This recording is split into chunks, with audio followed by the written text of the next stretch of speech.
qui est terrible dans ces politiques qui sont des politiques européennes, nationales, régionales que l'on met en place, c'est qu'on dresse des listes et qu'on catégorise des espèces. Et dans tout ce que je viens de dire, vous avez peut-être entendu que justement je ramène toujours l'espèce dans l'écosystème. Et pour ces plantes dites exotiques, envahissantes, je crois que l'urgence, c'est de la ramener à l'écosystème. Parce que si on fait ça, on s'aperçoit que ce sont des plantes qui sont toujours des pionnières caractéristiques des écosystèmes perturbés et que la porte d'entrée, au lieu d'être sur le ciblage d'une espèce qui est apte à alors envahir, on va reprendre ce mot, même si c'est un mot qui est très anthropocentré, sont des espèces qui sont aptes à conquérir un écosystème qui est perturbé. Donc la porte d'entrée, c'est la perturbation du milieu.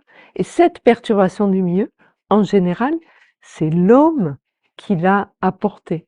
Et ce regard-là, on le porte jamais comme ça. On va stigmatiser une espèce. Déjà, on ne devrait pas stigmatiser l'espèce, on devrait stigmatiser une population qui, dans ces conditions-là, va conquérir un espace perturbé. Et au contraire, ça devrait nous arranger parce que ces plantes qui sont les pionnières, alors bien sûr, j'exagère un tout petit peu, hein, voilà, je force un peu le trait, mais ces plantes-là, on peut imaginer qu'elles réenclenchent un processus, une dynamique qui va conduire à un milieu plus stable, un peu ce qu'on a dit sur le pin d'Alep qui va amener petit à petit le chêne. Les lentes, on ne sait pas ce qu'il amène derrière parce qu'on lui laisse jamais ce temps-là et il est jamais caractérisé comme ça. Il est caractérisé comme espèce envahissante et en rentrant ce qualificatif qui est terrifiant, qui est de l'exotisme. Mais si on se dit que des espèces, elles sont adaptées à un écosystème, à un biotope à un moment lambda, eh bien, dès que le biotope change, les espèces vont changer avec elles.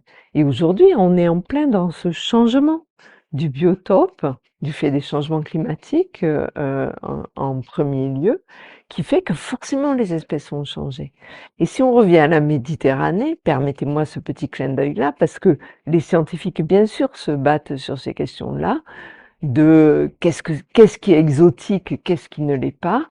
Alors, pour la forêt, par exemple, qui est un milieu que je travaille beaucoup, notamment la forêt méditerranéenne, les scientifiques s'accordent sur le fait qu'on peut tester, par exemple, le chêne vert à Paris, dans le cadre d'accélérer ces migrations ou de prévoir des évolutions de milieu.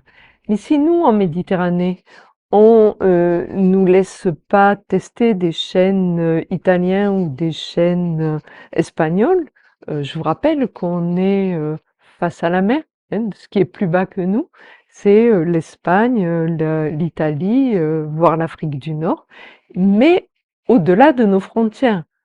Mais est-ce que la végétation, ces frontières-là, notamment de la Méditerranée, elle en a quelque chose à faire? Vous voyez tout c'est- ce- cette complexité d'enfermer des espèces sous cette catégorie, ces listes d'espèces, hein, d'espèces exotiques envahissantes. Et vous avez raison, aujourd'hui, tout ce qui est exotique est regardé comme potentiellement envahissant, mais je crois qu'on ne peut pas